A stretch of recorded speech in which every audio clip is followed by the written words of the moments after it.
హైదరాబాద్లో అలర్ట్. హిమాయత్ సాగర్, ఉస్మాన్ సాగర్ గేట్లు తెరవడంతో మూసీ నది మళ్లీ ఉప్పొంగింది. హిమాయత్ సాగర్ మరియు ఉస్మాన్ సాగర్ రిజర్వాయర్లు గేట్లు తెరవడంతో మూసీ నది నీటి మట్టం మరోసారి వేగంగా పెరుగుతోంది. ఈ నేపథ్యంలో అధికారులు తక్కువ భూభాగాల్లో నివసించే ప్రజలకు అప్రమత్తంగా ఉండాలని సూచించారు. ఇటీవల జరిగిన విపరీతమైన వరదల వల్ల నగరంలోని పలు ప్రాంతాల్లో భారీ నష్టం, ఆస్తి నష్టం సంభవించింది.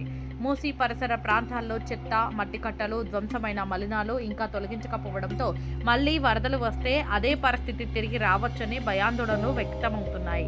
జీహెచ్ఎంసీ మరియు హైదరాబాద్ అధికారులు హైడ్రా ఇప్పటికీ పాత వరద అవశేషాలను తొలగించకపోవడం, ప్రజల భద్రత పట్ల నిర్లక్ష్యం ప్రదర్శిస్తున్నారని స్థానికులు విమర్శిస్తున్నారు. అధికారులు భవనాలు కూల్చివేతలపైనే దృష్టి పెట్టి విపత్తు నివారణ చర్యలపై దృష్టి పెట్టడం లేదు.